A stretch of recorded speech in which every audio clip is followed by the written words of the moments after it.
Hi guys, welcome to Bini's kitchen.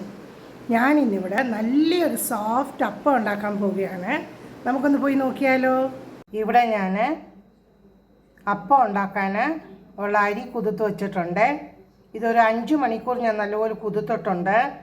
അതിൻ്റെ കൂട്ടത്തിൽ ഒരു കരിക്ക് തേങ്ങ എടുത്തിട്ടുണ്ട്. ഇനി ഞാൻ ഇതൊന്ന് മിക്സിക്കകത്ത് അരയ്ക്കാൻ പോവുകയാണ്. ഇതിൻ്റെ കൂട്ടത്തിൽ ഇച്ചിരി ചോറുകൂടി ഇട്ട് നമ്മൾക്ക് അരയ്ക്കാമേ. ഇവിടെ ഞാൻ അപ്പം ഉണ്ടാക്കാൻ 3 ഗ്ലാസ് അരിക്ക് 1 സ്പൂണ് ഇൻസ്റ്റൻറ്റ് ഈസ്റ്റ് ചേർത്തിട്ടുണ്ട്. 1 സ്പൂൺ പഞ്ചസാര ആഡ് ചെയ്തിട്ടുണ്ട്. പിന്നെ ഇനി ഇതിനകത്തൊരു 1/2 കപ്പ് ചോറൂട് ചേർക്കാൻ പോവുകയാണ്. ഇവിടെ അങ്ങനെ ഞാൻ മാവ് അരച്ചിട്ടുണ്ട്.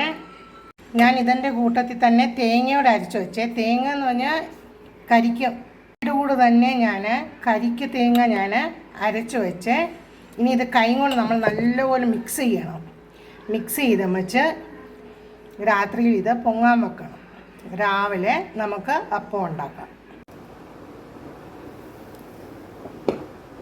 ഞാൻ അപ്പച്ചട്ടിക്കകത്ത് മാവ് ഒഴിച്ച് ഇങ്ങനെ ഒന്ന് കറക്കിയിട്ടുണ്ട്.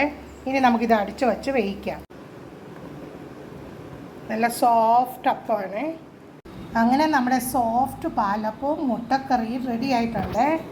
നല്ല സോഫ്റ്റാണ് palappam.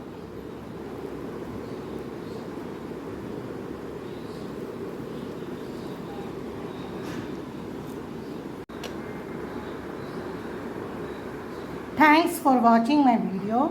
Please like, share and subscribe my channel. Thank you.